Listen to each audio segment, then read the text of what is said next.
Well, I applied for a trip to go to Europe with the World Affairs Council, which is out of Pittsburgh, Pennsylvania. And they have been doing a thing with the European Union over the last year. And so the European Union actually funded the trip. And so myself and 10 other teachers from Western Pennsylvania went to Vienna, Austria for a week, and went to Brussels, Belgium for a week. What was it like? Brussels, when we got there, well, actually, when we flew over, we landed in France, in Paris, and got a chance to go downtown Paris just for a few hours. And then we took a train trip into Brussels.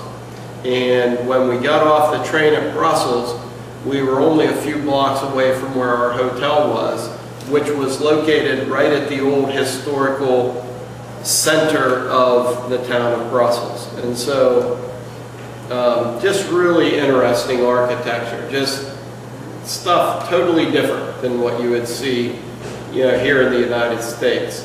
Really interesting old narrow cobblestone streets, old buildings, just kind of Gothic type of structures.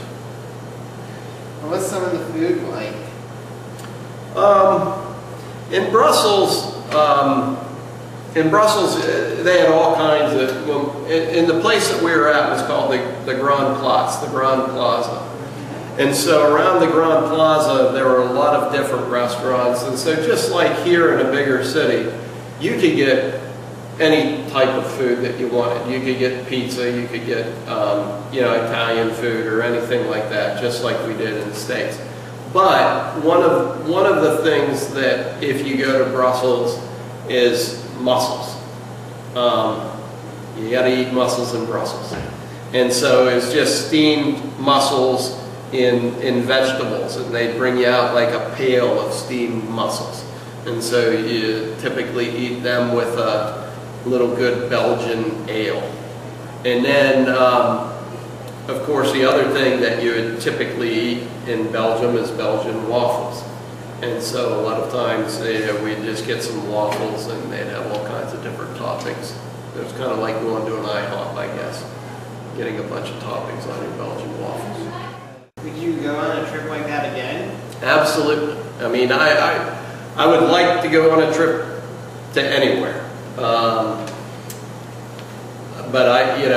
when I went there, I thought, boy, Belgium was interesting, and I thought, wow, this is really great. And then I went to Vienna, and then it was like, wow, this is even better.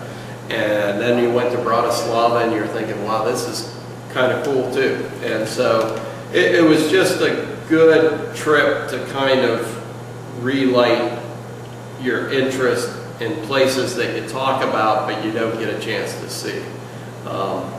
It would be great if you had a lot of money that you could just keep traveling, because that's the way to learn about things, is to travel and see things.